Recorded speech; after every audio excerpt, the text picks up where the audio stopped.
तो आज मैं एक्सप्लेन करने वाला हूँ हाल ही में प्राइम वीडियो पे रिलीज हुई मिर्जापुर सीजन 3 को। और अगर आपको सीजन 1 और सीजन 2 देखना है तो उसका लिंक आपको डिस्क्रिप्शन पे मिल जाएगा। और वीडियो स्टार्ट करने से पहले आप लोगों से एक रिक्वेस्ट है कि वीडियो को लाइक करें, चैनल को भी सब्सक्राइब कर दें। तो सीजन 3 की शुरुआत में हम मुन्ना भैया का अंतिम संस्कार होते हुए देखते हैं और उनके चिता को आग दे दी जाती है। माधुरी बहुत ज्यादा दुखी थी और वो बाहर आती है तो मीडिया उसे सवाल पूछने लगती है कि आखिर मुन्ना की मौत के पीछे कौन था, अखंड आनंद त्रिपाठी कहाँ है, आखिर वो अपने बेटे के अंतिम संस्कार में क्यों नहीं आए। माधुरी सवालों को इग्नोर करने का सोचती है, लेकिन वो जवाब देती है और कहती है कि वो अपने प्रदेश को अपराध मुक्त बनाएगी, चाहे उसके लिए कुछ भी करना पड़े। माधुरी का पीए आनंद बता रहा होता है कि आईजी दुबे आपका इंतजार कर रहे हैं और वो गुड्डू पर एक्शन लेना चाहते हैं, लेकिन माधुरी कहती है कि अब हम सिर्फ गुड्डू को खत्म ही नहीं करेंगे, मिर्जापुर की गद्दी को ही खत्म कर देंगे। इसके बाद हम कोर्ट में ट्रायल देखते हैं जहां गुड्डू के पिता रमाकांत खुद को सरेंडर कर देते हैं क्योंकि उन्होंने मौर्य को मार डाला था। और दूसरा लॉयर जो खिलाफ लड़ रहा था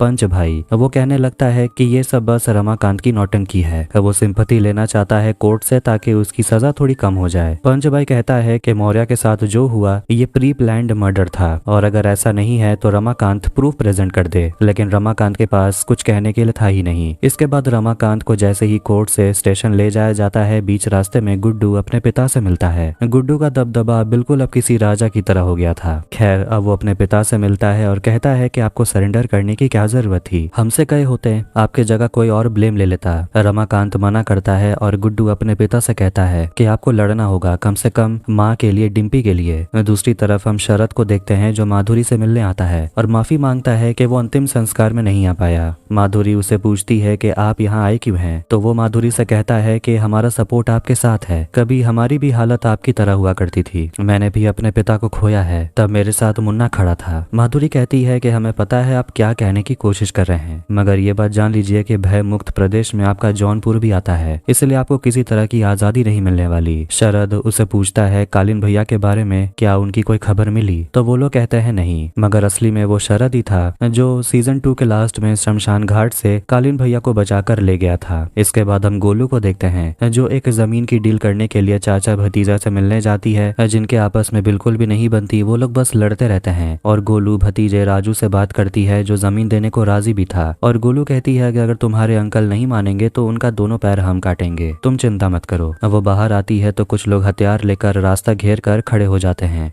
गोलू उनसे कहती है कि वो मिर्जापुर की बाहुबली है और पूरा पूर्वांचल उसे रिपोर्ट करता है। फिर वहां पर एक आदमी आता है जो कहता है कि यहाँ का बाहुबली वो है। फिर वो उस लड़के को पकड़ लेता है जो गोलू का खबरी था और वहाँ का बाहुबली उस लड़के का सिर धड़ से अलग कर देता है और गोलू से कहता है पूर्वांचल पर किसका राज है ये हर कोई मिलकर डिसाइड करेगा, सिर्फ गुड्डू नहीं। दूसरी तरफ गुड्डू किंग ऑफ मिर्जापुर वाली गाड़ी से पुलिस स्टेशन आता है और अपने पापा का स्कूटर लेकर अपने घर पहुंचता है, लेकिन देखते हैं कि उसकी छड़ी पुलिस स्टेशन पर ही रह गई थी। खैर वो अपनी माँ से बात करता है और वो अपनी माँ को समझाता है उसके साथ चलकर त्रिपाठी वाले हवेली में रहने, क्योंकि अब उसकी माँ की जिम्मेदारी और डिम्पी की जिम्मेदारी अब गुड्डू की है। लेकिन उसकी माँ नहीं मानती और कहती है मेरा घर यही है, वैसे भी तुम तो मिर्जापुर के डॉन बन गए हो, हम कहीं भी रहे हम तो सेफ ही होंगे। इसके बाद आईजी चीफ मिनिस्टर मतलब के माधुरी से मिलने के लिए आते हैं और माधुरी उन्हें खुली छूट दे देती है और कहती है गुड्डू पर एक्शन लेना है तो लीजिए, बस मम्मी जी मतलब के बीना और उसके बेटे को कुछ नहीं होना चाहिए जो गुड्डू के साथ ही रह रहे हैं। इसके बाद त्रिपाठी हवेली में हम बीना को देखते हैं जो अपने बच्चे के साथ होती है और उसका बच्चा बहुत रो रहा था, इसलिए नौकरानी राधा टीवी चला देती है क्योंकि अगर टीवी चलेगा तो बच्चा शांत हो जाएगा। गोलू बीना से बात करती है तो बताती है कि अगले हफ्ते बैठक है और अब तो पश्चिम उत्तर प्रदेश से भी इंटरफेरेंस होगा। उन्हें समझ नहीं आ रहा कि आखिर वेस्ट वाले इंटरफेरेंस क्यों कर रहे हैं। राधा कहने लगती है कि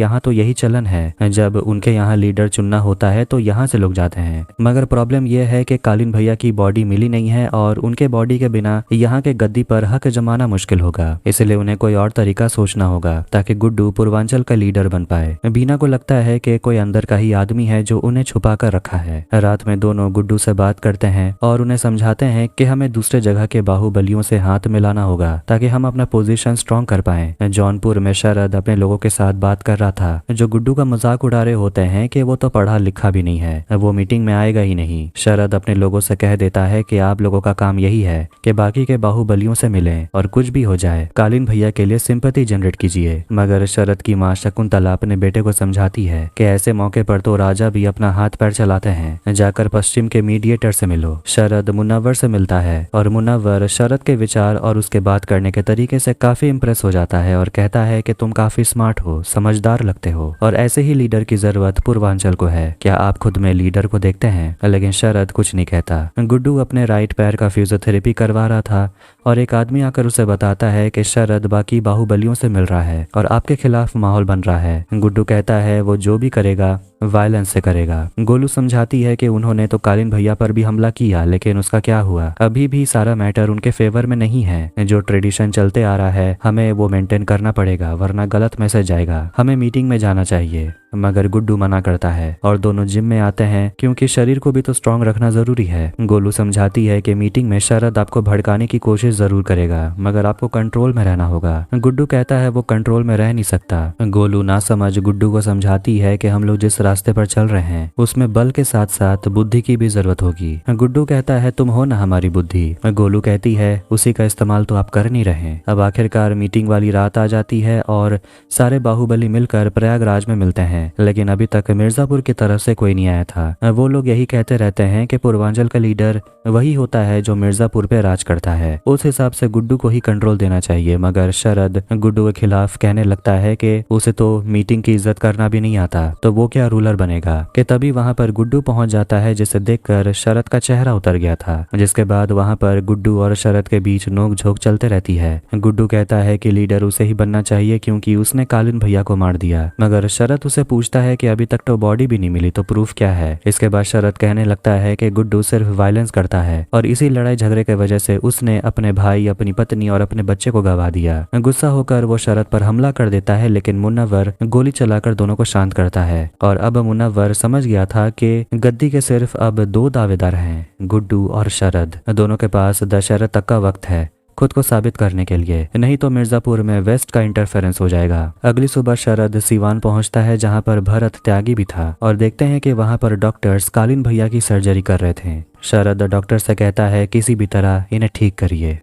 उन्नाव में हम वाल्मीकि और उसके गैंग को देखते हैं जो पैसों के लिए लोगों को मारने का काम करते हैं। वो अपने गैंग को एक कहानी सुना रहा होता है एक संत आदमी के बारे में, और वहां पर एक आदमी बैठा हुआ था जो पैसे गिनता है और कहता है पूरा 1 करोड़ है, और पीपल के पेड़ से 3 लोग बंधे हुए थे जिन्हें वाल्मीकि गोली मार देता है। इसके बाद उसे आईजी का कॉल आता है, जिसके बाद वाल्मीकि अपने लोगों से कहता है चलो मैक्सिको निकलना है, मतलब मिर्जापुर। भरत को उसकी पत्नी सलोनी का कॉल आता है जो काफी चिंता में थी अपने पति को लेकर, लेकिन भरत कहता है वो ठीक है और वो आज ही घर वापस आ जाएगा। शरद उसे बात करते हुए कहता है कि अगर मेरे पापा जिंदा होते तो शायद आज मैं कहीं और होता और उनके जाने का ब्लेम मैं खुद पर लेता हूँ, और वैसे भी तुम अपने छोटे भाई के जाने का ब्लेम खुद पर ले रहे हो। भरत कहता है ऐसा कुछ नहीं है। तभी वहाँ पर उसके पापा दद्दा त्यागी आते हैं जो कालीन भैया को देखने के लिए आए थे। वो शरद से पूछते हैं कि जो आदमी तुम्हारे पापा का बहुत बड़ा दुश्मन था तुम उसकी जान क्यों बचा रहे हो। शरद कहता है कि सिचुएशन तो आज भी वही है, बस मोहरे बदल गए हैं। गद्दी चाहिए तो अखंड आनंद त्रिपाठी को जिंदा रहना जरूरी है। दत्ता त्यागी कहते हैं कि भूलना मत, हमारा भी एक मसला बाकी है। शरद कहता है भूले नहीं है, गोलू का सिर काट के आपके सामने लेकर आएंगे, ये वादा है मेरा। ये सब सुनकर भरत थोड़ा हैरान हो गया था। मैं कंफ्यूज हूँ, कहीं ये भरत शत्रुघ्न तो नहीं। अब हवेली में हम तीनों को बात करते हुए देखते हैं और गुड्डू और गोलू को लगता है कि कालीन भैया शरद के पास ही हैं। गुड्डू नाश्ता करने के लिए बैठता है, तभी वहां पर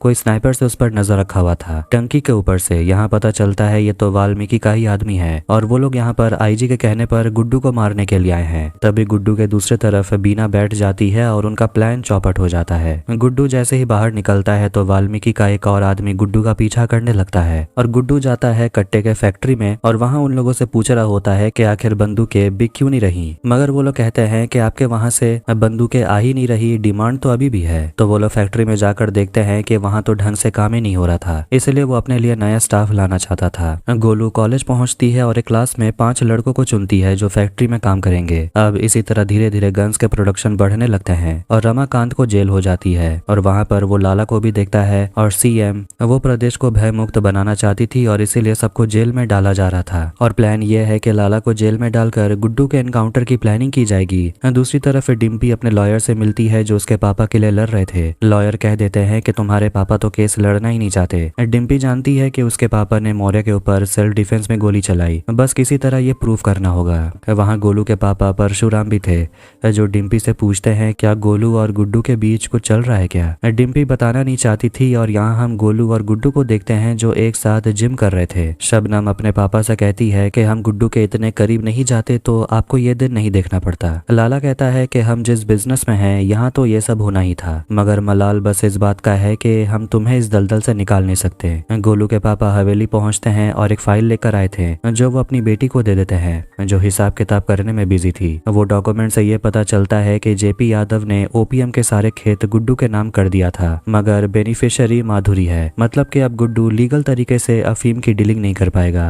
बीना कहती है इलीगल हो या लीगल, आपको तो अफीम से मतलब है, खेत से नहीं। आप पुराने लोगों से कांटेक्ट क्यों नहीं करते? गोलू कहती है लाला तो साथ देंगे नहीं। बीना कहती है उसकी बेटी तो बाहर है। परशुराम गोलू को सत्य प्रकाश यादव के बारे में बताता है जो एक कवि सम्मेलन में आने वाला है और उसी से जेपी यादव के बारे में पता चलेगा। दूसरी तरफ बीना अपनी नौकरानी से कहती है अफीम की एक पुड़िया का इंतजाम करने। शरद लाला से मिलने पहुंचता है जेल में और उनसे पूछता है कि सुना है आपका बेल अटका हुआ है, हम आपको बेल दिलवा सकते हैं। फिर वो लाला को भी अपनी तरफ करने की कोशिश करता है ये कहकर कि वो लाला को जेल से बाहर निकलवा लेगा, लेकिन बदले में लाला को अपना सारा अफीम का सप्लाई शरद को देना होगा, क्योंकि शरद जानता है जिसके हाथ में अफीम का कंट्रोल है उसके हाथ में पूर्वांचल का कंट्रोल होगा। माधुरी कैबिनेट मिनिस्टर के साथ मीटिंग करती है और वो लोग गन्ने के ऊपर एमएसपी बढ़ाने के ऊपर बात कर रहे थे और वो अपने मिनिस्टर से कहने लगती है कि हमें जो घोषणा पत्र में वादा किया है वो कोई मजाक नहीं था। फाइनेंस मिनिस्ट्री से बात करके जितना प्राइस बढ़ाना है उतना दीजिए। ये सब सुनकर होम मिनिस्टर सोलंकी को अच्छा नहीं लगता और वो माधुरी को समझाने लगते हैं कि घोषणा पत्र में क्या लिखा हुआ है ये जनता ज्यादा समय के लिए याद नहीं रखेगी। आपके भय मुक्त वाले एजेंडे से क्रिमिनल्स और भी ज्यादा एक्टिव हो गए हैं। आपके पिता तो रहे नहीं तो हमारे गाइडेंस पर चलिए। लेकिन माधुरी उनकी एक नहीं सुनती और वो जानती है कि होम मिनिस्टर सोलंकी के पीछे कोई ना कोई बाहुबली का हाथ है, इसलिए वो इतना उछल रहा है। वाल्मीकि आईजी से बात करता है और कह रहा होता है कि गुड्डू को मारना इतना आसान नहीं है क्योंकि उसके साथ तो पूरी फौज रहती है, लेकिन एक तरीका है। और वो आईजी से कहता है कि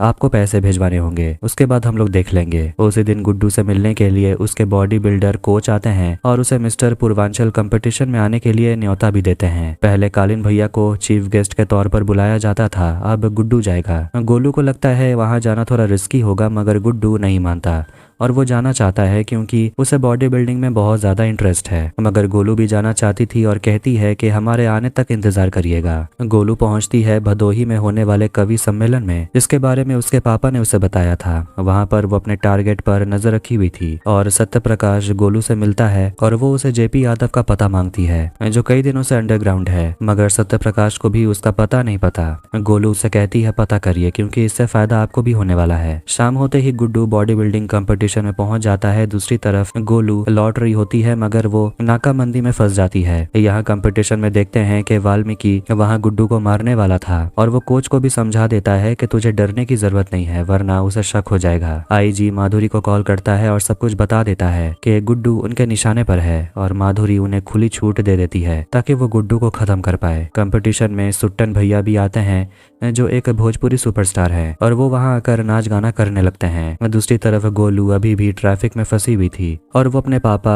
जो वहां बंदोबस्त पर थे उन्हें कहती है रास्ता खाली करवाने। दूसरी तरफ मौका मिलते ही वाल्मीकि और उसके लोग गुड्डू पर गोली चलाने लगते हैं और हर तरफ भगदड़ मच जाती है। लोग इधर उधर भागने लगते हैं और ये देखकर गुड्डू छुप छुप कर वाल्मीकि के लोगों को मारने लगता है। गुड्डू अकेले ही उन सभी को ठिकाने लगा देता है, लेकिन जैसे ही वाल्मीकि गुड्डू को आखिर में मार ही डालने वाला था कि वहां पर गोलू पहुंच जाती है और उसे अपने गाड़ी से उड़ा देती है और गुड्डू को बचा लेती है। वाल्मीकि मर गया था और गुड्डू उस भोजपुरी सुपरस्टार सुट्टन भैया को भी मार देता है जो उसे पहचानने से इनकार कर दिया था, जो बात गुड्डू के दिल को चुभ गई थी। गोलू नाराज हो जाती है कि उसे मारने की क्या जरूरत थी, मगर गुड्डू का ये प्लान था। वो अपना बंदूक उसके हाथ में दे देता है। अगली सुबह टीवी पर ये न्यूज आने लगती है कि भोजपुरी सुपरस्टार सुट्टन भैया का मर्डर हो गया। गुड्डू अखंड आनंद त्रिपाठी के याद में बनाया गया त्रिपाठी चौक को तोड़ देता है। दूसरी तरफ कालीन भैया को आखिरकार होश आ जाता है।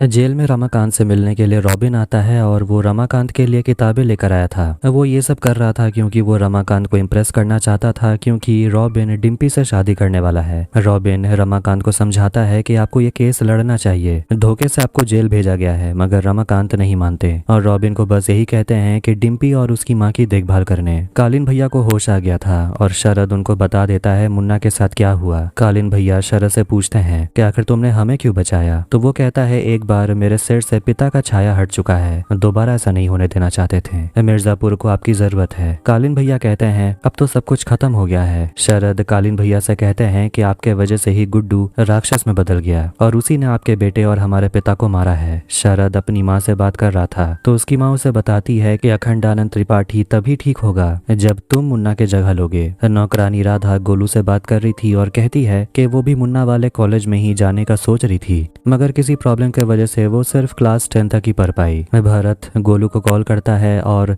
गोलू माफी मांगती है कि उसके छोटे भाई को उससे प्यार हो गया था, लेकिन इसमें गोलू की क्या गलती थी। भरत उसे कहता है कि तुम्हें इसकी सजा तो जरूर मिलेगी। गोलू उसे मिर्जापुर बुलाती है और कहती है कि वापस जाने की गारंटी मैं आपको नहीं दे सकती। गोलू अफीम के सप्लायर से मिलती है जिनका माल उन्हें पसंद तो आता है लेकिन दाम बहुत ज्यादा था। सप्लायर कहते हैं कि रिस्क भी तो ज्यादा है। गुड्डू आकर कहता है कि वो डायरेक्ट डीलर से बात करना चाहता है ना कि ब्रोकर से, और गोलू भी उनसे कह देती है कि इतने पैसे देकर वो अफीम नहीं खरीदने वाले। कवि सम्मेलन वाला सत्य प्रकाश गोलू को कॉल करके बताता है कि जेपी यादव मिल गया, लेकिन पता जानने के लिए उसे पैसे चाहिए। गोलू मान जाती है। होम मिनिस्टर सोलन की स्पीच के लिए तैयारी कर रहे थे, मगर उनके मुंह से गाली निकलना बंद कहाँ होता है। आईजी उसे मिलने के लिए आते हैं और कारण ये है कि चीफ मिनिस्टर माधुरी ने जितने भी लोग घायल हुए थे उन्हें कॉम्पेंसेशन देने की बात करती है और आईजी दुबे को भी छुट्टी पर भेजने की बात करती है, मतलब कि उन्हें हटाया जाता है क्योंकि गुड्डू को मारने के लिए आईजी ने बदमाशों का सहारा लिया। ये सब कुछ सुनकर आईजी होम मिनिस्टर को बताने लगते हैं कि ये तो मेरा सीक्रेट ऑपरेशन था। पीए आनंद माधुरी को समझा रहा होता है कि मीडिया को थोड़ा भटकाना जरूरी है और इसके लिए हमें आम बाग वाला प्रोजेक्ट शुरू करना होगा, मगर माधुरी कहती है कि वो प्रोजेक्ट फिजूल है। आनंद समझाता है कि आप भय मुक्त प्रदेश बनाने की बात करती हैं, आपको वैसे भी वोट मिल जाएगा सिंपैथी के दम पे। माधुरी पूछती है तो फिर इस प्रोजेक्ट के लिए फंड कहाँ से आएगा। आनंद कहता है कि फंड्स का जुगाड़ आपके चाचा करते थे, मगर अपने चाचा से माधुरी मदद नहीं लेना चाहती थी। अब इसका मतलब ये हुआ कि माधुरी को नए अलायंस के बारे में सोचना होगा। इसलिए माधुरी शरद से मिलती है जो हमेशा से माधुरी को ऑफर देने की बात कर रहा था। माधुरी कुछ दिनों के लिए गुड्डू को मारने के बारे में नहीं सोचना चाहती, लेकिन शरद उसे कहता है कि अगर उसे मारना है तो झुंड में मिलकर मारना होगा और लाला को अपने साइड करना होगा। माधुरी कहती है मगर लाला तो गुड्डू के साइड पहले से ही है। शरद बोलता है जहाँ मुनाफा है वहाँ लाला है। जेल में देखते हैं कि लाला रमाकांत से मिलने आता है और वो रमाकांत से कहता है कि अगर आपको यहाँ किसी भी चीज की जरूरत हो तो हमें बोलिएगा, मगर रमाकांत उसके झांसे में नहीं आता। लाला कहता है कि उन दोनों के यहाँ होने की वजह गुड्डू है, लेकिन गुड्डू को सजा नहीं मिल रही। रमाकांत उसे बोलता है कि हम दोनों भी क्रिमिनल्स ही हैं और क्रिमिनल को जेल आना तो पड़ता ही है। लाला उसे कहता है कि जेल में समय का पता नहीं चलता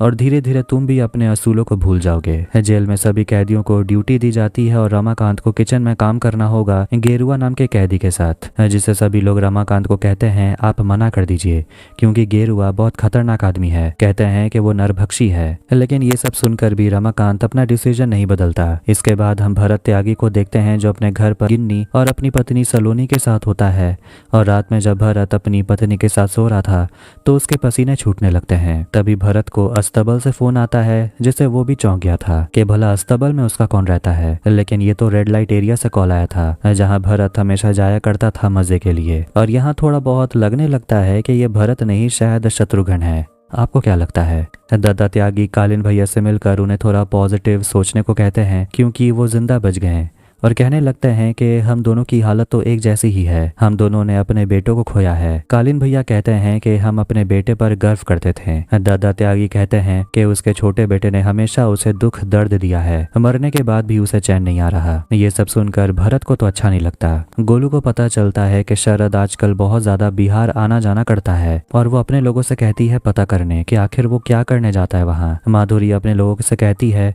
आम बाग वाला प्रोजेक्ट स्टार्ट करने, फंड की चिंता वो लोग ना करें। दूसरी तरफ हम देखते हैं कि माधुरी शरद को ओपीएम का खेत दे देती है जो पहले मुन्ना का हुआ करता था, लेकिन इसके बदले में आनंद शरद से 5 करोड़ रुपए मांगता है फंड के लिए। रमाकांत किचन में काम करने लगता है, लेकिन गेरुआ वहां पर लड़ाई झगड़ा करते रहता है। लोग उसे बहुत ज्यादा डरते हैं। फिर एक दिन गेरुआ बाथरूम में रमाकांत को पकड़ लेता है और उसे पूछने लगता है कि आप बाकी वकीलों की तरह नहीं हैं, क्या आप हमारा काम करेंगे? रमाकांत मना कर देता है क्योंकि गेरुआ खूनी है। गेरुआ कहता है आपको वजह तो नहीं पता। वो बताने लगता है कि उसकी 9 साल की बेटी हुआ करती थी, लेकिन उसके मालिक के बेटे ने उसकी बेटी के साथ जबरदस्ती किया। बदले में गेरुआ ने बस अपने मालिक के बेटे को पीटा था और उन लोगों ने गेरुआ की बेटी को अगले दिन जला दिया। इसलिए गेरुआ ने अपने मालिक और उसके बेटे के साथ 3 लोगों को कुल्हाड़ी से काट डाला। और वो रमाकांत से पूछता है कि आखिर मैंने ये किया तो गलत क्या किया। वो रमाकांत से मदद मांगता है एक मर्सी अपील डालने के लिए। शरद लाला को कॉल करता है और उसे कहने लगता है कि हम आपको बेल नहीं दिला सकते, लेकिन आपको आपका धंधा वापस जरूर दे सकते हैं। बस शर्त यह है कि आप अफीम की डील किसी और के साथ नहीं करिएगा।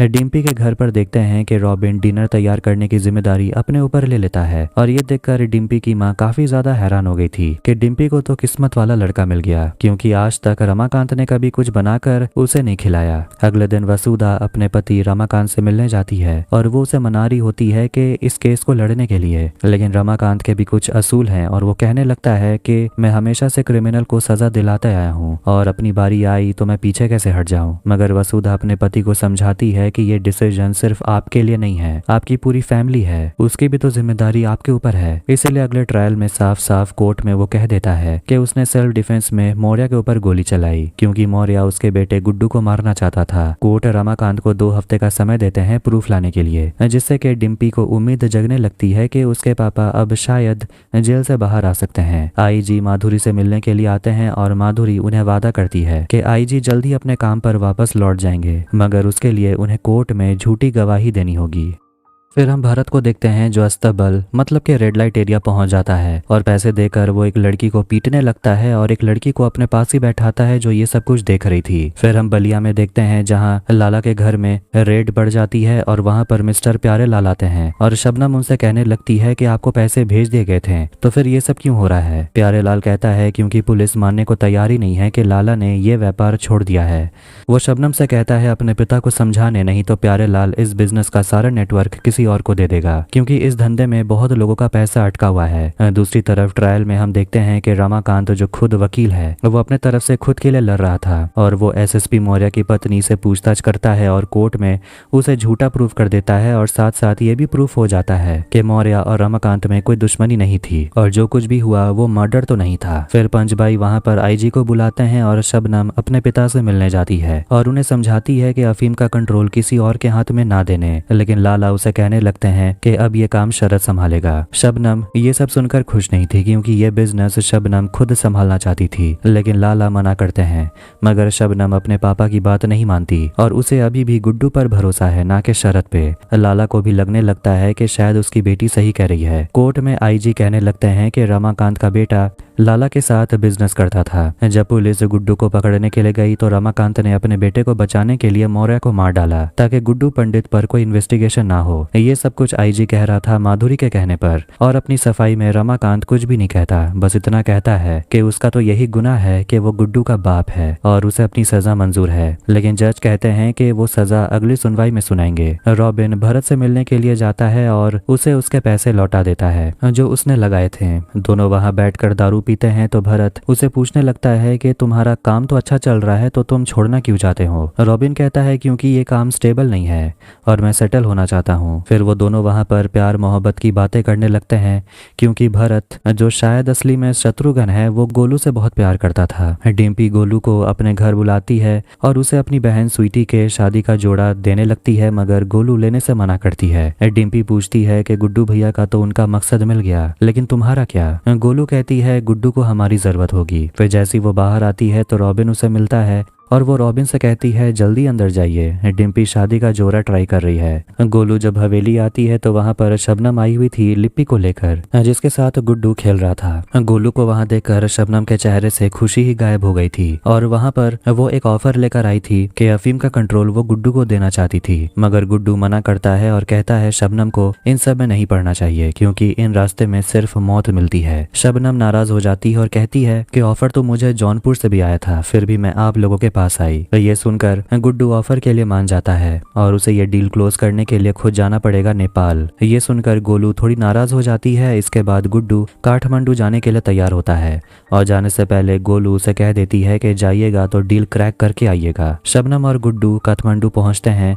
और वहां एक 5 स्टार होटल में आते हैं और अफीम के असली डीलर बैग से मिलते हैं। वहां वो लोग पोकर खेलते हैं और गुड्डू उन्हें इम्प्रेस कर देता है और वो लोग डील के लिए मान जाते हैं। गुड्डू गोलू को कॉल करके खुशखबरी देता है और कहता है कि डील क्रैक हो गया और आज रात वो यहीं रुकेगा, कल सुबह वो वापस लौटेगा। तभी गुड्डू के कमरे में शबनम आती है डिनर करने के लिए। आधी रात में गोलू को उसके एक आदमी का कॉल आता है जो बता देता है कि त्रिपाठी सीवान में है और उसके साथ भरत भी बैठा हुआ था। लगता है कि भरत गोलू को सीवान में बुलाकर उसे फंसाना चाहता है। देखते हैं क्या होता है। गोलू गुड्डू को कॉल लगाती है बताने के लिए, लेकिन वो फोन ही नहीं उठा रहा था क्योंकि गुड्डू और शबनम का तो शुरू हो चुका था। इसीलिए गोलू अकेले सीवान जाने के लिए निकल पड़ती है। गोलू तुरंत रॉबिन से मिलती है और अपना अकाउंट क्लोज करवा कर सारा पैसा निकलवा लेती है क्योंकि उसे अर्जेंट जरूरत थी। रॉबिन जानता है गोलू कुछ करने के लिए जा रही है, इसीलिए वो उसे समझाता है कि रिस्क थोड़ा कम लेना चाहिए और वैसे भी आपके लाइन में तो रिस्क लेना मतलब परमानेंटली डिलीट हो जाना है। गोलू से कहती है रिस्क को ही तो परमानेंटली डिलीट करने जा रहे हैं। गोलू अपने लोगों के साथ प्लान बनाती है कि वो लोग सीवान जाएंगे क्योंकि उन्हें किसी पर अटैक करना है। वो सारा पैसा और हथियार उन लोगों को दे देती है और सुबह तक वो लोग सीवान पहुंच जाते हैं और एक खबरी की मदद से वो लोग कालीन भैया वाले जगह तक पहुंच जाते हैं। दरवाजे पर 2 लोग खड़े थे और उन दोनों बंदों को वो लोग मार देते हैं और अंदर घुस जाते हैं। गोलू कमरे के अंदर अखंडानंद त्रिपाठी को देख लेती है और उसे देखकर वो बहुत खुश हो गई थी, लेकिन तभी उसे एहसास होने लगता है कि इतनी आसानी से वो इतनी करीब पहुंच गई, कुछ तो गड़बड़ है। कि तभी उन पर दूसरे जगह से फायरिंग होने लगती है और गोलू के सभी लोग मारे जाते हैं। गोलू भी बुरी तरह फंस गई थी, मगर वो ठान चुकी थी कि आज वो यहाँ तक पहुंची है तो वो अखंडानंद को मार के ही जाएगी। लेकिन जैसे वो गोली चलाने वाली थी, भरत उस पर गोली चला देता है। दूसरी तरफ होटल में गुड्डू और शबनम इंटीमेट हुए थे और उसके बाद हम रहीम नाम के एक कवि को देखते हैं जिसे जेल हो जाती है। पूछा जाता है कि आखिर तूने कौन सा कांड कर दिया, तो रहीम कहता है कि उसने कुछ ऐसा कविता पढ़ दिया था जिसके वजह से उसे जेल हो गई। वो आदमी उसे सबके सामने ले आता है और कहता है कौन सा कविता कहा था, जरा हमें भी सुनाना। लेकिन वो ऐसा कविता सुनाता है जिससे लोगों की हंसी निकल जाती है और लोग ताली बजाने लगते हैं। वो आदमी रहीम को मारने के लिए दौड़ता है, लेकिन रमाकांत बीच में आ जाता है और कहता है तुमने ही कहा था कविता सुनाने के लिए और इसने कविता सुना दिया, अब तुम जाओ। इसके बाद हम कालीन भैया को देखते हैं जिसे दूसरे जगह शिफ्ट कर दिया गया था, इसीलिए वो बच गए और दद्दा त्यागी अपने बेटे की तारीफ करते हैं कि इन्हें यहाँ शिफ्ट करने का आइडिया उसके बेटे भरत का ही था। भरत उनसे कहता है कि जिन लोगों ने हमला किया गुड्डू और गोलू उनमें से नहीं थे, जितने भी लोग आए थे वो मारे गए। शरद को शक होता है और वो भरत से पूछता है कि तुम्हें इस हमले के बारे में पहले कैसे पता चल गया था, तो वो सवाल को टालने लगता है और कहता है कि ये इलाका हमारा है और हमारे खिलाफ कोई जाएगा तो उसका मरना पक्का है। शरद कहता है कि अगर वो लोग सीवान तक पहुंच गए हैं तो यहाँ भी पहुंच जाएंगे, इसलिए अब कालीन भैया के घर जाने का समय हो गया है। हवेली में बीना देखती है कि उसके बेटे के आसपास एक काला बिल्ला हमेशा मंडराते रहता था, जिसे देखकर वो बहुत ज्यादा डर जाती है। भरत से उसकी पत्नी पूछती है कि वो घर कब आएंगे, तो भरत बस बहाना मारते रहता है कि उसे यहाँ पर सिक्योरिटी देखना है। गुड्डू बीना के लिए एक तोहफा लेकर आया था और कहता है कि डील क्रैक हो गया, लेकिन वो चिंता में था क्योंकि गोलू कहीं दिख नहीं रही थी। तो फैक्ट्री में काम करने वाला एक बंदा कहता है ऐसा सुनने को मिला है कि गोलू कहीं अटैक करने की प्लानिंग कर रही थी। अब शरद कालीन भैया को अपने हवेली जौनपुर ले आता है, जहाँ शकुंतला आरती उतारकर उनका स्वागत करती है। तभी शरद को पता चलता है कि अब वो समय दूर नहीं जब गुड्डू को पता चल जाएगा कि कालीन भैया जौनपुर में ही है, इसीलिए वो गुड्डू से मिलता है और गुड्डू उसे जानना चाहता है कि गोलू कहाँ है।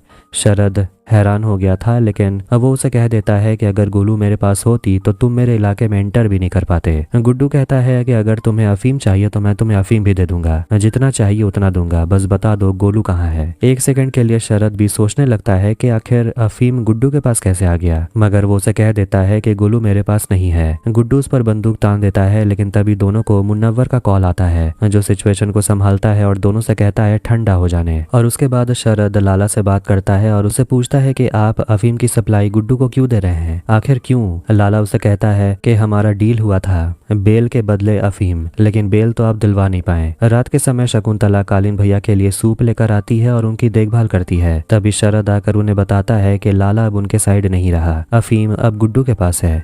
ये सुनकर कालीन भैया शरद को आइडिया देते हैं कि तुम अफीम को हाईजैक भी तो कर सकते हो। अफीम मिर्जापुर में पानी के रास्ते आता है, इसलिए वो माधुरी से मिलता है और शरद के फंड के वजह से अब आम बाग प्रोजेक्ट शुरू हो गया था, जिससे वो दोनों ही बहुत खुश थे। पीए आनंद पुलिस की मदद से नेपाल से नदी के रास्तों पर पुलिस की तैनाती करवा देता है ताकि गुड्डू का अफीम पकड़ा जाए। गुड्डू अभी भी गोलू की चिंता कर रहा था कि आखिर वो कहाँ चली गई है, उसके साथ क्या हुआ है। और परशुराम कहता है कि उसने FIR दर्ज करवा दिया है और फोन फोन ट्रैक करने के बाद शायद कुछ पता चल जाए। बीना वहां पर आती है और गुड्डू को एक पुड़िया देती है और कहती है इससे स्ट्रेस थोड़ा कम हो जाएगा, मगर गुड्डू लेने से मना करता है और बीना कहती है कि आपको शरद को अफीम के बारे में नहीं बताना चाहिए था। बीना उसका हाथ पकड़ती है और कहती है गुड्डू को छोड़िए, वो ऐसे ही कहीं चली गई होगी, आप गद्दी के बारे में सोचिए। मगर गुड्डू बीना का हाथ हटाता है और कहता है कि गोलू के लिए अगर गद्दी छोड़ना भी पड़े तो हम ज्यादा नहीं सोचेंगे। बीना उसे पुड़िया देती है और वहां से चली जाती है, जिसके बाद गुड्डू नशा करने लगता है। अब इसके बाद शरद के आदमी बदलापुर में गुड्डू के कंसाइनमेंट में आग लगा देते हैं और गुड्डू जो धीरे धीरे नशे में डूबते जा रहा था वो अपने ही लोगों को मार रहा था, क्योंकि उसे लगता है कि वो लोग शरद के साथ मिल चुके हैं, इसलिए उनका कंसाइनमेंट पकड़ा जा रहा है। वो एक आदमी को भी मारता है और उसके बेटे को पास बुलाता है और कहता है तेरा पिता बुजदिल था, इसलिए हमने उसे मार दिया, लेकिन मैं तेरा दुश्मन नहीं हूँ। वो उसे पूछता है तेरा नाम क्या है, तो छोटा लड़का कहता है मुन्ना। शरद समझ गया था कि जंग शुरू हो गई है और वो पीछे नहीं हटेगा। अखंड आनंद कहता है कि गुड्डू भस्मासुर बन गया है और वो खुद का ही नाश करेगा, करने दो जो करता है। लेकिन शरद चुप नहीं बैठना चाहता था। कालीन भैया कहते हैं कि गद्दी में वही बैठेगा जो वायलेंस करे नहीं बल्कि उसे रोके। मुन्ना तो बैठ नहीं पाया, इसलिए अब हम तुम्हें बैठाएंगे। मिर्जापुर के गद्दी के हकदार अब तुम हो। ये सब कुछ शकुंतला बाहर से सुन रही थी। खून खराबे को रोकने के लिए मुनव्वर गुड्डू से बात करता है, लेकिन गुड्डू कहता है कि जब तक गोलू नहीं मिलेगी खून खराबा नहीं रुकेगा। मुनव्वर ऑर्डर देता है रुक जाने के लिए, क्योंकि इसकी भरपाई पूरा पूर्वांचल करेगा। नेपाल से कंसाइनमेंट निकलता है, लेकिन रात होते होते पुलिस कंसाइनमेंट पकड़ लेती है। लेकिन प्यारे लाल हैरान हो जाता है क्योंकि उन्हें वहां पर कुछ भी नहीं मिलता। देखते हैं कि अफीम का सारा कंसाइनमेंट शबनम के घर पहुंच गया था।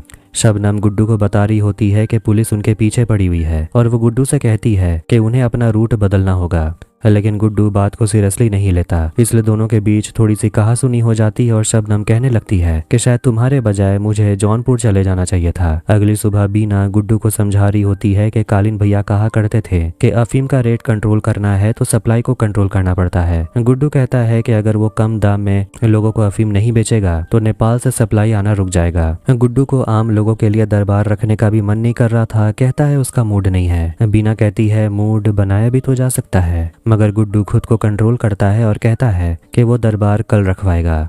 शरद का एक सप्लायर जब माल को चखता है तो वो कहता है कि ये अफीम काफी अच्छे क्वालिटी का है, मगर ये बाजार में आ गया तो हमारा माल बिकना बंद हो जाएगा। शरद उनसे कहता है तो फिर इसे बिकने मत दीजिए। रहीम ऊटपटांग भाषा में पॉलिटिशियंस के ऊपर कविता लिखता है, इसलिए उसे जेल में डाल दिया गया था। लेकिन ये कविता सुनकर रमाकांत को भी काफी हंसी आती है और वो रहीम से पूछता है कि आखिर तुम्हारे वकील ने कुछ किया कि नहीं तुम्हें बचाने के लिए। रहीम कहता है मेरे पास लॉयर रखने के लिए पैसे ही कहाँ हैं। वहां पर लाला आते हैं और रमाकांत से कहते हैं कि आपने कई लोगों के लिए अपील फाइल करके मदद की है, मेरी भी मदद कर दीजिए। भले ही लाला क्रिमिनल है लेकिन फिर भी वो मान जाता है और रमाकांत उसे कहता है कि मैं आपकी मदद कर दूंगा, स्टेट विटनेस बन जाइए, सजा भी कम हो जाएगी। इसके बाद हम आईजी दुबे को देखते हैं जो माधुरी से मिलने आता है और उन्हें उन लोगों का लिस्ट देता है जो सरकार के अंडर काम तो करते हैं मगर खाते हैं बाहुबलियों का। लिस्ट में होम मिनिस्टर सोलंकी का भी नाम था और माधुरी उसे अब मजा चखाना चाहती है। इसीलिए अगले ही दिन खबर आती है कि चीफ मिनिस्टर माधुरी के कहने पर सारे जगह के एसपी चेंज कर दिए गए हैं। ये सब कुछ सुनकर होम मिनिस्टर तुरंत पहुंच जाते हैं मीटिंग में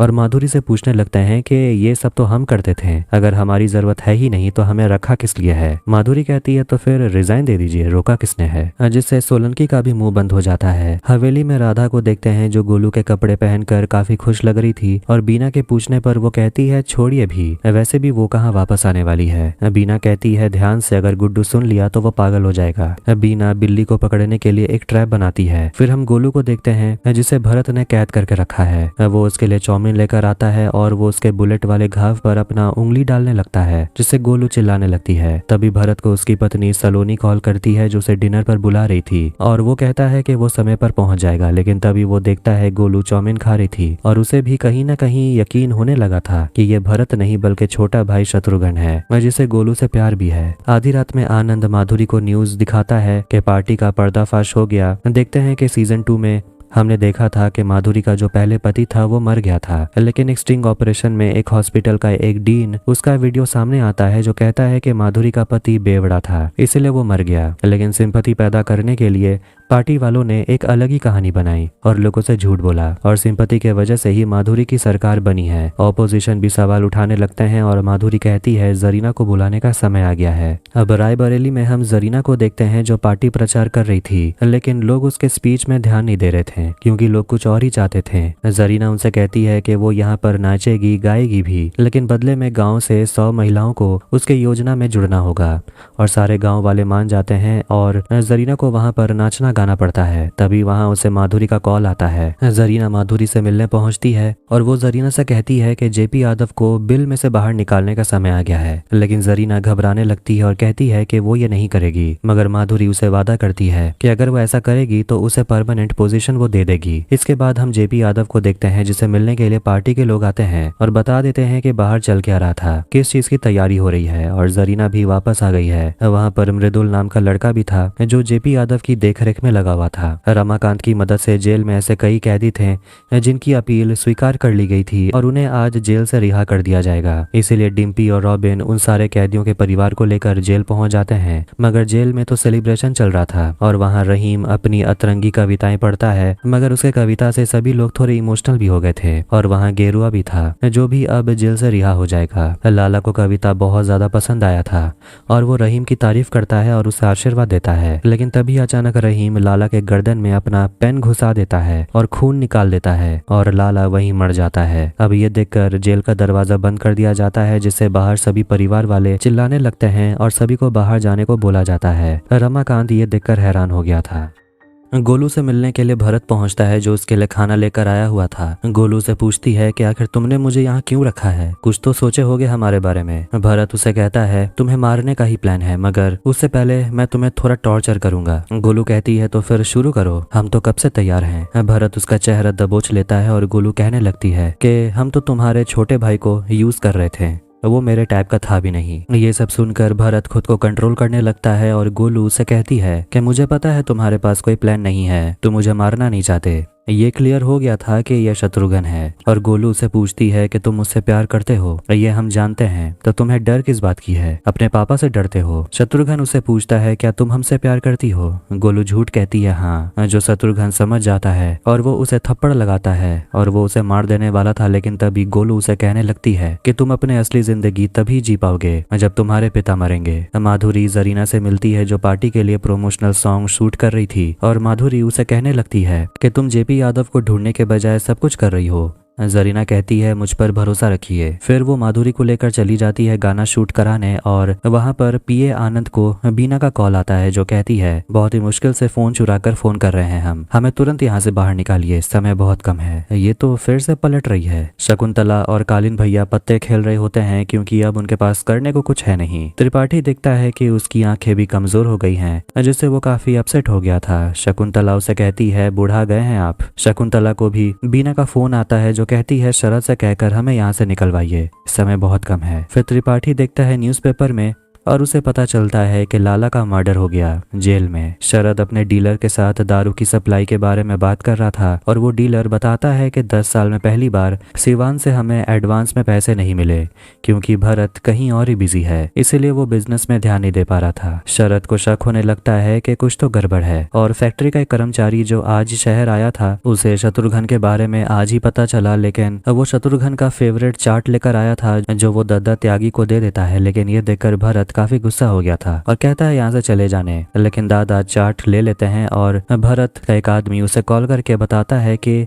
नाकाबंदी में हर कोई गोलू की गाड़ी को ढूंढ रहा है और चेकिंग के लिए वहां पर परशुराम नाम का ऑफिसर भी आया हुआ है जो हमसे रिश्वत लेने से मना कर रहा है। भरत उससे कहता है कि तुम लोग मुंह खोलकर कुछ भी बता मत देना। भरत देखता है कि उसके पापा चाट खा रहे थे, दूसरी तरफ लाला को कब्रिस्तान में दफना दिया जाता है। शबनम बहुत ज्यादा दुखी थी। शाम के समय शरद भरत से मिलने के लिए आता है और शरद देख रहा था कि भरत का ध्यान कहीं और ही है। शरद उसे कहने लगता है, मुझे पता है कि गोलू को गायब तुम नहीं किया है, मगर भरत इन सब के बारे में बात नहीं करना चाहता था और वो गुस्सा हो जाता है, मगर शरद कंटिन्यू करते रहता है और कहता है, गोलू को कैसे मारा तुमने? उसे काट दिए या इतना मारे कि वो मर गई? इसके बाद भी भरत मानने से इनकार करता है कि उसके पास गोलू है, मगर शरद बस कहने लगता है कि हमें लगता है तुम हमें अपना फैमिली मानते थे। और वो उसे समझा देता है कि भले ही मिर्जापुर के गद्दी पर एक खरगोश ही क्यों ना बैठ जाए, उसे मारना इतना आसान नहीं होता। हम अपने पापा को भी यही समझाते थे और तुम्हें भी यही समझा रहे हैं। जाते जाते वो उसे कह देता है कि दारू का पैसा बाकी है, भेजवा देना। शरद वापस अपने घर आता है और कालीन भैया से बात करता है तो यहाँ पता चलता है कि लाला पर हमला करवाने वाला शरद खुद था और वो ऐसा करके गुड्डू को कमजोर करना चाहता था क्योंकि अफीम का सारा कंट्रोल गुड्डू के पास था। मगर कालीन भैया उसे कहते हैं कि माल तो अभी भी गुड्डू के पास पहुंच ही रहा है, तुमने अपने अपर हैंड को खो दिया ये सब करके। मुनव्वर से बात करो, मीटिंग फिक्स करो। शरद अपनी माँ से कहता है, कालीन भैया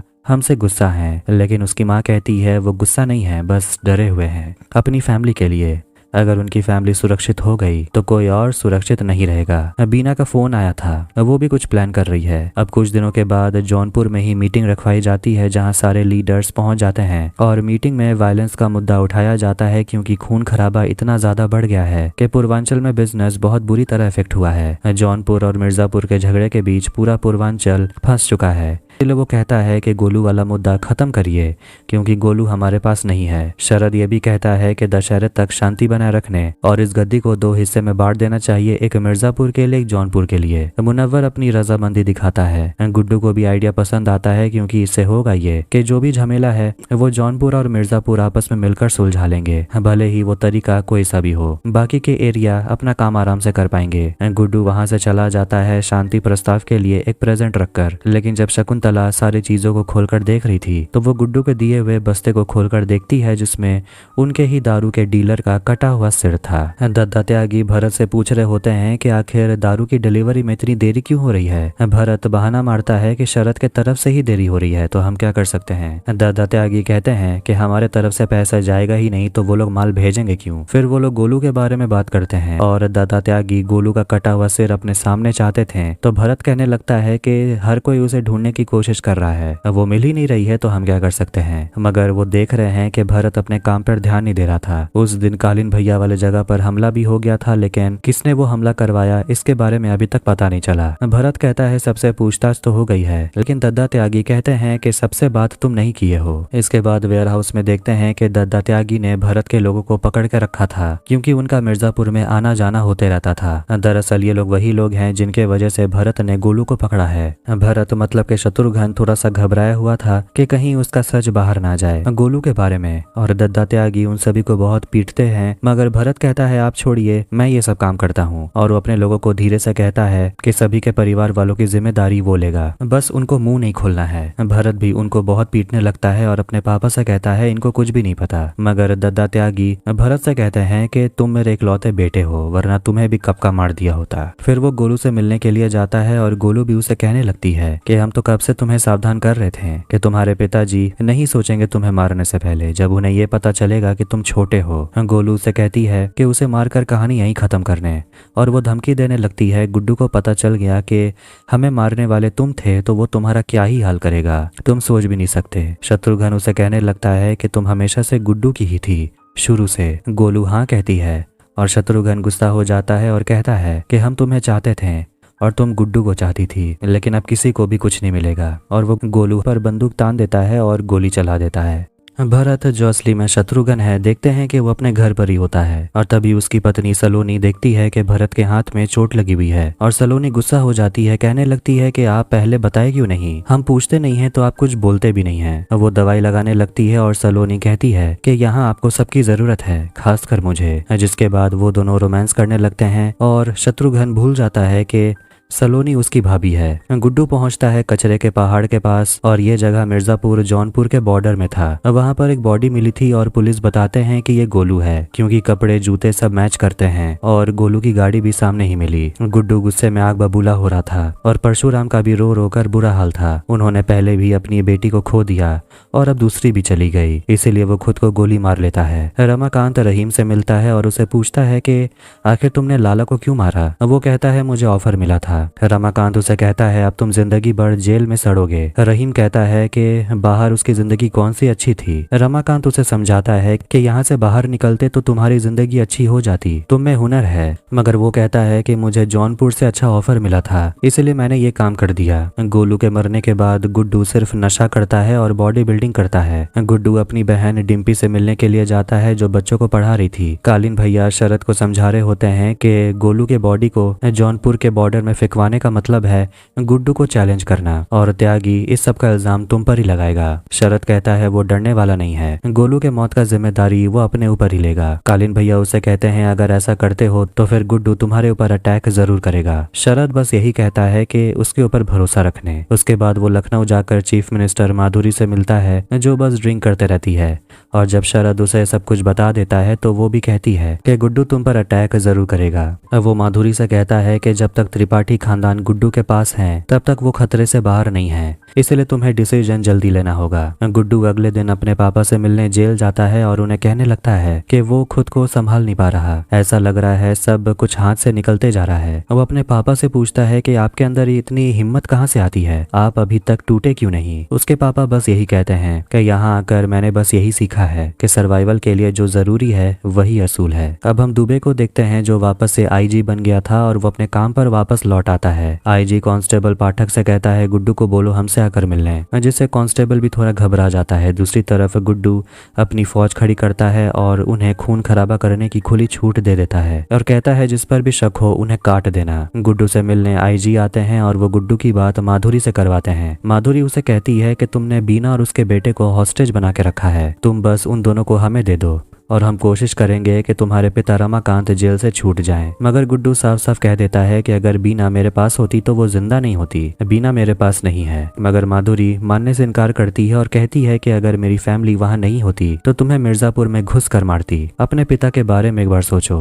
और वो फोन कट कर देती है। डिम्पी और रॉबिन को पता चलता है कि हेयरिंग इसी हफ्ते में है और एक स्पेशल लॉयर आने वाला है, मतलब कि अब समय कम है और वो लोग रमाकांत को नहीं बचा पाएंगे। बीना को जब माधुरी वाली बात पता चलती है तो वो गुड्डू से पूछने लगती है तो फिर आपने रमाकांत और मेरे बीच किसे चुना। खैर आपने जिसे ही चुना होगा आपका डिसीजन सही होगा। दूसरी तरफ दद्दा त्यागी को उसकी पत्नी समझा रही होती है कि शरद के साथ जो भी लेना देना है वो सब खत्म करिए, एक बार उसके ऊपर भरोसा करके बहुत बड़ी गलती आप लोग ने कर दी है। भरत अपने पापा को समझा रहा होता है कि बिजनेस को बढ़ाने का समय आ गया है, उन्हें पूर्वांचल को टारगेट करना होगा। मगर दद्दा त्यागी कहते हैं कि पुराने गाड़ी का धंधा और दारू का बिजनेस दोनों इलीगल काम है, उन्हें धंधा बढ़ाना है तो धीरे धीरे बढ़ाना होगा। फिर नाश्ता करने के लिए वहां पर सलोनी आ जाती है तो दद्दा त्यागी अपने बेटे और बहू से कहने लगते हैं कि इतना समय हो गया तुम लोग कहीं बाहर घूमने नहीं गए, थोड़ा बाहर जाओ मौज मस्ती करो। लेकिन भरत ये सब बातें इग्नोर करके चला जाता है अपनी बेटी को स्कूल छोड़ने। लेकिन देखते हैं कि उसके पीछे पीछे सलोनी भी आ गई थी और वो भरत का पीछा करने लगती है। दूसरी तरफ कोर्ट में ट्रायल होता है और गुड्डू भी वहां आता है और हम देखते हैं कि जहाँ पर गोलू को बांध के रखा गया था वहां पर सलोनी पहुंच जाती है और भरत से पूछने लगती है कि ये लड़की आखिर है कौन।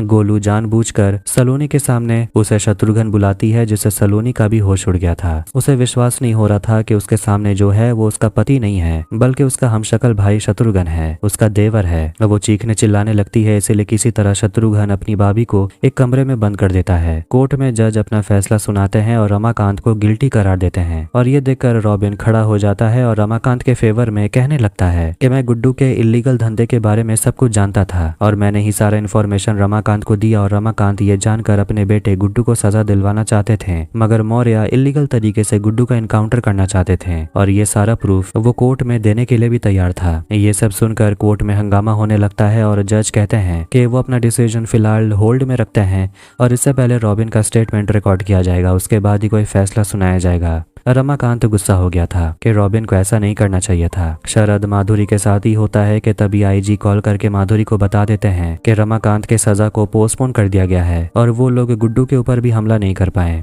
घर पर डिम्पी अपसेट बैठी हुई थी क्योंकि ये सारी बातें रॉबिन ने उसे छुपा के रखा। रॉबिन उसे माफी मांगता है और कहता है कि पहले मैं पैसे के ऊपर किसी की अहमियत नहीं रखता था, लेकिन तुमसे मिलने के बाद मुझे पता चला कि परिवार क्या होता है। वो डिम्पी से माफी मांगता है और डिम्पी उसे गले लगा लेती है। तभी गुड्डू वहाँ पर नशे में धुत पहुंच जाता है और ये सब कुछ वो अपने कैमरे में रिकॉर्ड करने लगता है और वो रॉबिन से पूछता है मेरे खिलाफ सबूत देने की क्या जरूरत थी। वो रॉबिन के ऊपर काफी गुस्सा था और उसकी माँ उसे कहती है यहाँ से निकल जाने के लिए, लेकिन लेकिन गुड्डू कहता है कि अब तो उसकी माँ भी उसे नफरत करने लगी है। ये सब सुनकर रॉबिन गुड्डू को ही सुनाने लगता है कि आपके पास तो आपका परिवार पहले था, लेकिन आपने सब कुछ गवा दिया। आपके पास गोलू भी थी, उसे भी आप संभाल नहीं पाए। गुड्डू को वो बता देता है कि वो आई थी मुझसे मिलने के लिए, अकाउंट क्लोज करवाकर सारा पैसा लेकर वो चली गई। गुड्डू ये जानकर आग बबूला हो जाता है और अपना होश खो बैठता है और वो रॉबिन पर हमला कर देता है कि इतने समय से रॉबिन उसे गोलू के बारे में कुछ बताया क्यों नहीं। अब वो रॉबिन को इतनी जोर से धक्का देता है कि पूरा डाइनिंग टेबल टूट गया था और गुड्डू रॉबिन के दोनों आंखों में अपना अंगूठा घुसा देता है, जिससे रॉबिन वहीं मर जाता है। और ये देखकर डिम्पी वहां रोने लगती है।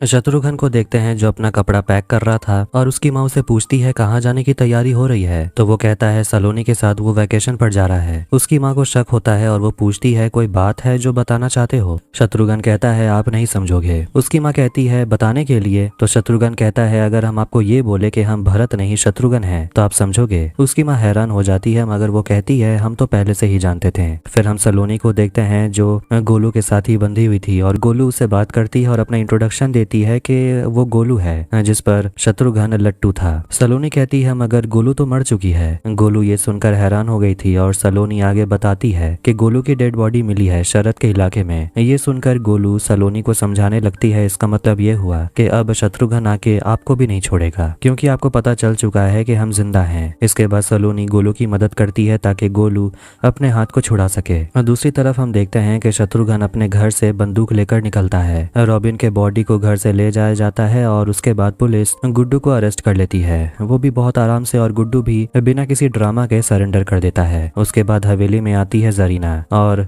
बीना सोच रही होती है कि जब तक गुड्डू यहाँ नहीं है उसे किसी के प्रोटेक्शन की जरूरत होगी, मगर प्रोटेक्शन कहाँ से मिलेगा उसे खुद नहीं पता। उसके बाद बीना जरीना के साथ चली जाती है और देखते हैं कि बीना के लगाए हुए ट्रैप में काला बिल्ला फंस गया था। अब जेपी यादव को देखते हैं और मृदुल उसका पैर दबा रहा था। वो लोग टीवी पर पार्टी का एक एडवर्टाइजमेंट देख रहे थे जिसमें माधुरी डांस कर रही थी, जिसे देखकर जेपी यादव को बहुत अच्छा लगता है। जरीना बीना और उसके बच्चे और राधा को लेकर लखनऊ चली आती है और वो लोग वहीं रहने वाले थे माधुरी के निगरानी में। शरद माधुरी से मिलने आता है तो माधुरी उसे खुशखबरी देती है कि गुड्डू हमारे हिरासत में है। शरद खुश हो गया था और वो माधुरी को गले लगाता है और वो अब अपना बदला लेना चाहता था, मगर माधुरी उसे कहती है कि गुड्डू के साथ जो होगा वो सिस्टम करेगा, तुम नहीं। और वो उसे कहती है मुन्ना भी गुड्डू के साथ यही करना चाहता था और देखो उसके साथ क्या हुआ, हमने उसे खो दिया है और अब हम तुम्हें नहीं खोना चाहते। क्योंकि वो शरद के साथ अपना फ्यूचर देख रही थी, जिसके लिए शरद भी मान जाता है क्योंकि फ्यूचर और परिवार भी जरूरी है। जरीना शॉपिंग करने के लिए आई थी, तभी उसे किसी का बार बार कॉल आ रहा था। उसे समझ नहीं आ रहा था ये कौन है, मगर ये मृदुल था जो उसे मिलने के लिए आता है और उसे एक ऑफर देता है और कहता है बहुत बड़ी पार्टी है जिससे आपको मिलना है, और उसे ढेर सारा पैसा भी देता है। माधुरी जेल में गुड्डू से मिलने जाती है और उसे पूछने लगती है कि इतना बड़ा इंतजाम किया तुम्हारे लिए, लेकिन तुम इतनी आसानी से सरेंडर कर दिए। गुड्डू कहने लगता है कि उसे मुन्ना से काफी जलन होती थी, अब उसकी लाइफ वो जीना चाहता था। वो ये देखकर भी हैरान है कि उसके जाने के बाद भी माधुरी मुन्ना के मौत का बदला लेना चाहती है और इसीलिए वो गुड्डू के पीछे पड़ी हुई है। माधुरी कहती है अगर उसके मौत का बदला लेना होता तो अब तक तुम जिंदा नहीं होते। शत्रुघ्न वापस गोलू से मिलने के लिए आता है और वो सलोनी से कहता है चलने के लिए, और वो कहने लगता है कि वो अपने अंदर से शत्रुघ्न को मार चुका है, अब वो पूरी तरह से भरत बन गया है, इसलिए वो गोलू को मारने से पहले एक बार नहीं सोचेगा। जैसे ही सलोनी आगे बढ़ती है, गोलू जिसका हाथ पहले से ही खुल चुका था वो भागने की कोशिश करती है और सलोनी को मार देती है और शत्रुघ्न की तरफ धक्का देकर वहां से चली जाती है। शत्रुघ्न गोलू पर गोली चलाता है जो उसके कंधे में गोली लग जाती है, लेकिन वो वहां से भाग निकलती है और शत्रुघ्न देखता है कि सलोनी मर चुकी थी। गुड्डू को लखनऊ जेल में रखा जाता है, लेकिन उसके अंदर आते ही कुछ लोग उसे घेर लेते हैं और मिलकर उस पर हमला करते हैं, मगर गुड्डू उनसे लड़ता है और उन सभी को हरा देता है। मगर आखिर में वहां पर एक बहुत ही लंबा चौड़ा आदमी आता है जो बेरहमी से गुड्डू पर हमला करता है और उसे बहुत बुरी तरह घायल कर देता है, और ये सब देखकर पुलिस भी कुछ नहीं कर रहे थे। एक पुलिस वाला वहां आता है और गुड्डू का तस्वीर खींचता है। फिर हम मुन्नवर को देखते हैं जो मिस्टर हकीम से बात कर रहे थे और उसे कहने लगता है कि समय आ गया है पूर्वांचल में राज करने का। शकुंतला अपने बेटे पर बहुत गर्व कर रही थी क्योंकि आज शरद ने जो हासिल कर लिया है वो तो उसके पिता ने भी नहीं कर पाया था। शरद आगे का प्लान बताता है कि वो मिर्जापुर के गद्दी पर बैठना चाहता है और वो अपना नियम खुद बनाएगा। बीना माधुरी से मिलती है जो बीना के लिए एक छोटा सा पार्टी रखवाती है और बीना काफी खुश थी और वो माधुरी से कहने लगती है कि अकेले रहकर इतना स्ट्रांग रहना आसान नहीं होता और बीना यहाँ नाटक करने लगती है। कहती है कि मुझे तो वहाँ गुड्डू के कैद में अपने पति के मरने का शोक मनाने का भी समय नहीं मिला। माधुरी उसे एक फोटो दिखाती और कहती है ये देखकर आपको अच्छा लगेगा। बीना देखती है गुड्डू बहुत ही घायल हालत में था, जिसे देखकर बीना का दिमाग घूम जाता है क्योंकि असली में गुड्डू ही है जो उसे प्रोटेक्शन दे सकता है और आज उसकी ये हालत हो गई है। डिम्पी अपने पापा से मिलने जाती है और रमाकांत अपनी बेटी को समझाने लगता है कि रॉबिन के साथ जो हुआ उसमें तुम्हारी कोई गलती नहीं है। डिम्पी अपने ही भाई गुड्डू से बदला लेना चाहती थी और ती है कि गुड्डू के खिलाफ आपके पास जितने भी सबूत है वो हमें दे दीजिए, आप जो नहीं कर सके वो हम करेंगे। घर पर डिम्पी अपने पापा के रिसर्च को देखने लगती है और उसे एक पेन ड्राइव मिलता है और बहुत सारे फाइल्स भी, और उसे ये पता चलता है कि पिछले चीफ मिनिस्टर मतलब के माधुरी के पापा को मारने के पीछे शरद था। मिर्जापुर के गन फैक्ट्री में देखते हैं कि सारे कर्मचारी काम छोड़कर जाना चाहते थे क्योंकि उनके मालिक काम पर ध्यान नहीं दे रहे हैं क्योंकि वो जेल में है और गोलू भी नहीं है। अब वो लोग सुपरवाइजर से कहते हैं हमें हमारा पैसा दे दीजिए कि तभी वहां पर घायल हालत में गोलू पहुंच जाती है, जिसे वहां देखकर वर्कर्स कहने लगते हैं कि अब वो लोग कहीं नहीं जाएंगे। इसके बाद गोलू अपने जख्म को धोती है और हाथ को काट के निकालती है। वो न्यूज़पेपर में देखती है तो उसे पता चलता है कि उसके यहाँ ना रहते काफी कुछ हो चुका है। गुड्डू भैया जेल में बंद है, जिससे वो भी हैरान थी। इसके तुरंत गोलू सत्य प्रकाश को कॉल करती है जो गोलू की आवाज सुनकर हैरान हो गया था क्योंकि सभी को यही लगता था कि गोलू मर गई है। गोलू उनसे कहती है जेपी यादव के साथ मीटिंग करनी है, मीटिंग फिक्स करवाइए, पैसे आपको मिल जाएंगे। इसके बाद वाराणसी में जरीना और मृदुल को देखते हैं जो पहुंच जाते हैं जेपी यादव से मिलने के लिए, जिसे सामने देखकर जरीना बहुत ज्यादा घबराने लगती है क्योंकि वो जरीना को पहले मोलेस्ट कर चुका है। जेपी यादव जरीना से कहता है घबराने के लिए नहीं क्योंकि अब वो आध्यात्मिक आदमी बन चुका है। खैर वो लोग काम की बात करते हैं तो जेपी यादव जरीना से पूछता है कितने में बिकेंगी माधुरी और उसकी सरकार को, आपको गिराना है। जरीना उसके पास जाकर बैठती है और कहती है वो ये काम कर देगी लेकिन चीफ मिनिस्टर वो बनेगी। यादव उसे पूछता है तो फिर आपको पैसे तो मिल गए होंगे। इसके बाद वो लोग बिल्कुल पहले की तरह दोनों शुरू हो जाते हैं और कुछ समय के बाद वहाँ पर मृदुल भी आ जाता है। इसके बाद एक जनसभा में हम माधुरी को देखते हैं जहाँ वो स्पीच दे रही होती है और जरीना कुछ एमएलए को लेकर वहाँ से जा रही थी। उसे खुशवाहा का कॉल आता है जो अगला सीएम बनने का सपना देख रहा था और जरीना उसे कहती है कि वो पहुंच रही है, मगर वो चली जाती है शरद के पास, मतलब कि वो माधुरी के खिलाफ नहीं जाने वाली। कुशवाहा काफी गुस्सा हो जाता है मगर वो शरद की आवाज सुनकर डर गया था। शरद उसे कह देता है कि अगर कोई माधुरी के खिलाफ गया मतलब वो मेरे खिलाफ गया, इसीलिए जेपी यादव को कह देना कि वो जहाँ छुपा हुआ है वहीं रहे। शरद वहाँ पर सारे एमएलए को कहता है माधुरी का साथ देने और ये सब देखकर जेपी यादव काफी हैरान हो गया था कि उसका प्लान फेल हो गया। माधुरी स्पीच देने के बाद अपने पापा के एक स्टैचू को इनॉग्रेट करती है और गोलू बनारस पहुंचती है जेपी यादव से मिलने के लिए, मगर जेपी यादव उसे मिलना नहीं चाहता तो गोलू मृदुल से कहती है कि उनसे पूछो क्या वो ऐसे ही सारा जीवन बिल में घुसकर बैठे रहना चाहते हैं। यादव बाहर आते हैं तो गोलू उन्हें समझाने लगती है कि जिस जगह आपकी पॉलिटिक्स नहीं चलती उस जगह से हमने त्रिपाठियों को उठाकर फेंक दिया। फिलहाल आपके प्रॉब्लम का एक ही सोल्यूशन है, वो है गुड्डू पंडित, जिसे जेल से निकालना होगा। डिम्पी अपने भाई के खिलाफ सारा सबूत लेकर माधुरी के पास पहुंच जाती है और डिम्पी चाहती है कि भले ही गुड्डू उसका भाई है लेकिन उसे कड़ी से कड़ी सजा मिले। माधुरी उसे कहती है कि तुम्हें इसके बाद से डायरेक्ट एक्सेस नहीं मिलेगा, तुम्हें आम दरबार के तरफ से ही मुझसे मिलने आना होगा। डिम्पी बस इतना ही चाहती है कि उसके भाई को सजा मिले, ना कि उसके पिता को, जो भी जेल में बंद है। वो जाते जाते यही कहती है कि अगली बार आपसे मुलाकात जरूर होगी लेकिन मेरा ओहदा आम लोगों से ज्यादा ही होगा।